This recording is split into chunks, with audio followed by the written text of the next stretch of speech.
Welcome to the Contented Couples channel. I'm Annie Power, a couple counsellor in London, UK, and I'm very happy to be speaking to my colleague of 20 years, Flora Croft.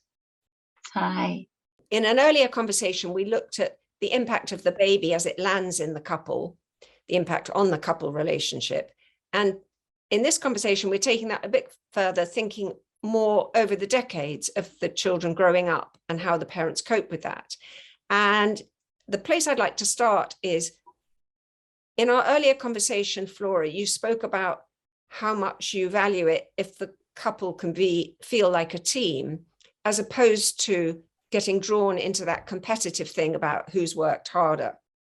And I so agree with you, but I wonder if you could say anything about kind of almost how does a couple achieve this? Because I think so many people will recognize that dynamic of the risk of becoming competitive.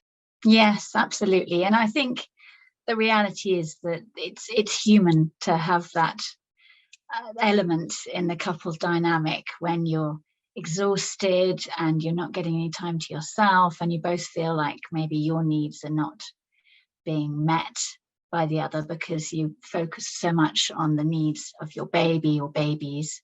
So it's a very good question, and I think there's no easy answer, but the reality is that it comes down to having that self-compassion, having that awareness that I myself am feeling tired and drained, or resenting the fact, say, that my partner's been at work all day, and being able to notice that and being able to really weigh up what it feels like are the benefits or the disadvantages of therefore, in a sense, just sort of lashing out and projecting some of my frustrations onto my partner, or whether it helps more to take, I think for me, to take a few deep breaths to really recognize what I'm feeling and to talk kindly to myself first, rather than expecting my partner to give me that nurturing and kindness that I'm looking for. So if I can find it in myself, if I can practice with even just the self-care of making myself a cup of tea, then I'm in a better emotional state to then talk to my partner and to be able to acknowledge that he is also finding it hard. He's also feeling really put upon and tired.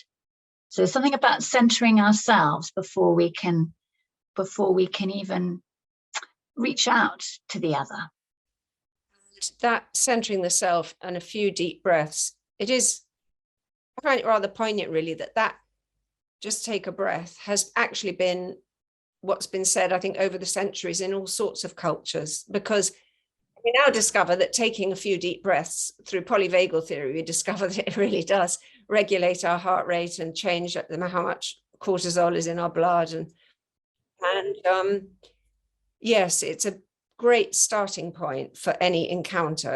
And as you described, the two parents of young children, the exhausted, the sense of being spent, that fear that other people aren't contributing as much as the other person isn't. And one of the things that came out in my research is that the environment a couple live in really does impact on their success. And for a couple who are raising children, that question of the context, how much support they have from the wider family, maybe neighbors, how much of a friendship group they have that supports them.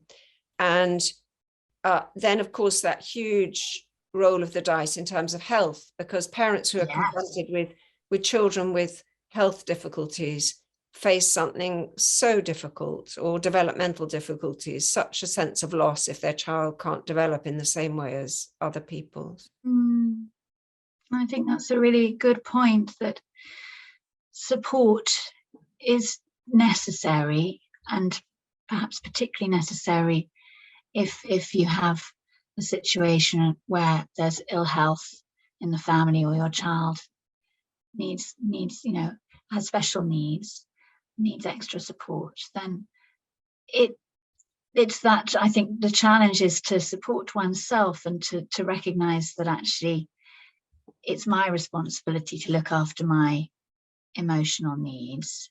It's not my partner's responsibility to care for me because he's not my parent. And yet, to really recognize that part of what I need is to get more support, but not, I would say, necessarily to put all that demand on the partner, to not see it as the couple have got to sustain each other through this tough time alone. It's more, as you put it, to look beyond, to find wider support, wider resources through family, through friends, through potentially professionals if need be, if one's struggling, either oneself or the child is struggling. So therefore it becomes less about feeling as if my partner's got to rescue me from this or hold me up in this, and more about, I'm going to look after myself in this. And part of that is to find the support that I need and not expect everything from one person, from my partner, but expect it from a group of people, to kind of make and find that group of people for myself to hold me while I hold and raise my baby. That's a lovely image. Hold me whilst I hold the baby.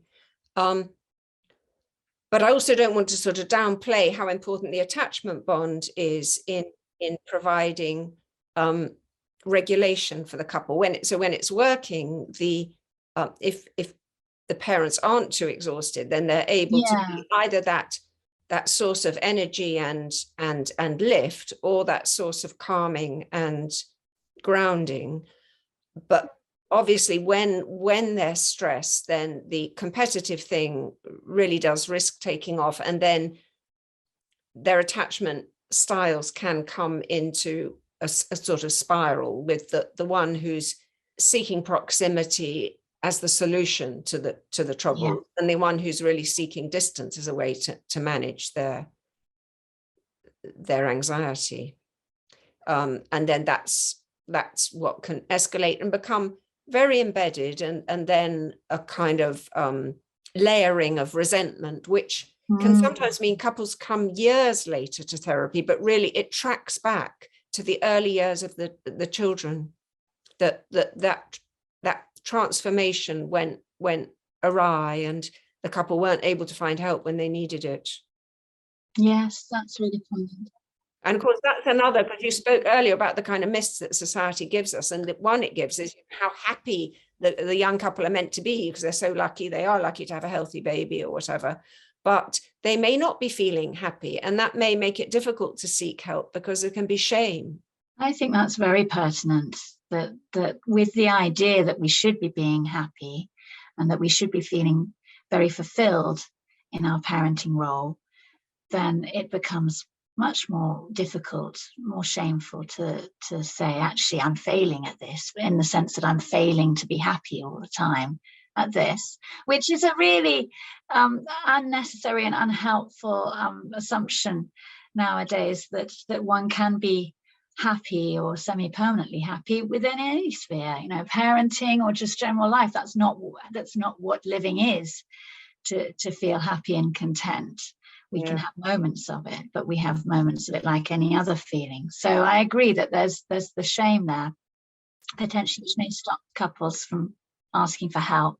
But that bit about I can be happy anytime, any place, and also I should be happy. And of course, as parents, my children should be happy all the time. Good point. Yeah. And what are we doing to our children if we approach them with that assumption? So we're going to end in a minute, but I didn't say at the beginning of this video, but as well as being a therapist, Flora is a poet. And I asked her before if it worked out, would she be willing to read one of her poems? So I'm wondering, Flora, whether, given what we've talked about, whether there's a poem that kind of is coming to mind. I'm just having a little think about it. And before I do, I just wanted to mention that, thinking of what we said just then, it feels as if a key phrase here is emotional literacy, and that's something that we both need to develop in ourselves and as a couple, but also then that is what we give to our children. That is our gift to our children that will enable them to then be able to have relationships that have that kind of secure and compassionate attachment. So maybe with that in mind, I'm thinking of reading a poem about my mother, actually, because this book is about my relationship with my children, but also the relationship that I have and that she has with my children, my mother. So this one's called My Mother's Dressing Gown. My mother's dressing gown is soft, good to rub against. Only one stain on the velveteen, only 2 patches where the fabric wears thin. Here she keeps her spider heart, stretched large and flat through years of service, but still pumping, still dazzling as a furnace, still kind as oxygen.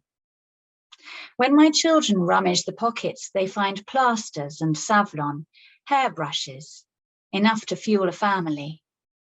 They file their fingers to sharpness with her nail file, magnify their pores in her mirror to see her face shining back.